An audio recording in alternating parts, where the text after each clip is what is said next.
पंजुर्ली, वो फिलहाल तो हमारे पास मांगने जैसा कुछ भी नहीं है। मुझे मांगना है।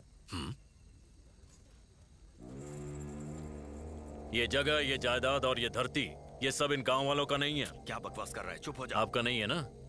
मेरा है, और मुझे ये सब वापस चाहिए। ಬಹಳ ಒಳ್ಳೆ ಪ್ರಾರ್ಥನೆ ಗೊತ್ತಿನಾರೆ. ನಿಮ್ಮ ಜಾಗ ನಾನು ಹಿಂದಿರಿಸಿ ಕೊಡ್ತೇನೆ.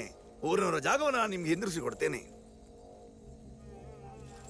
ಆದ್ರೆ ನಾನಿಲ್ಲಿವರೆಗೆ ನಿಮಗೆ ಕೊಟ್ಟಂತ ನೆಮ್ಮದಿಯನ್ನು ನೀವು ಹಿಂತಿರಿಸಿ ಕೊಡಬಹುದಾ ಗೊತ್ತಿನಾರೆ?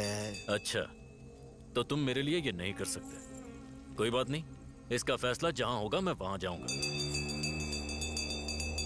ಕೋರ್ಟಿಗೆ ಹೋಗ್ತಿ, ಆದ್ರೆ ನಿನ್ನ ತೀರ್ಮಾನ ಮೆಟ್ಲಲ್ಲಿ ನಾನು ಮಾಡ್ತೇನೆ.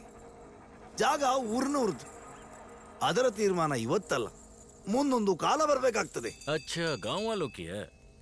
और ये दैव बोल रहा है या कोई नर्तक बोल रहा है?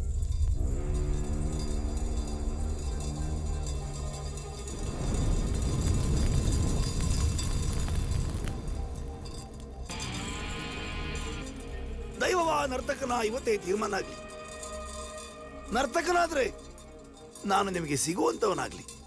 ದೈವವಾದ್ರೆ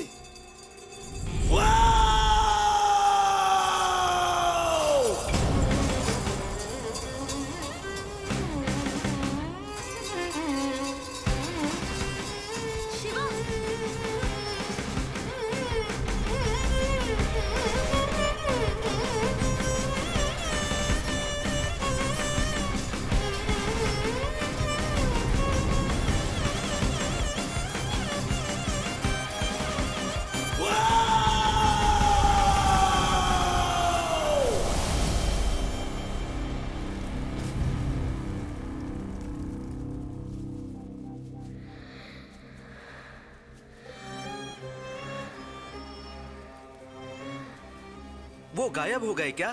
और क्या, यहीं रहते तो वापस नहीं आते क्या? किसी ने मारा हो तो?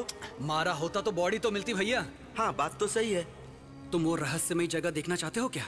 जंगल में वो जहाँ से गायब हुए तो वहाँ आग थी, लेकिन वो आग जंगल को रोशनी नहीं दे रही थी बल्कि और अंधेरा कर रही थी। और वो साहेब तो कोर्ट की सीढ़ियों में ही खून की उल्टी करके मर गया। ಕೋರ್ಟಿಗೆ ಹೋಗ್ತಿ, ಆದ್ರೆ ನಿನ್ನ ತೀರ್ಮಾನ ಮೆಟ್ಲಲ್ಲಿ ನಾನು ಮಾಡ್ತೇನೆ.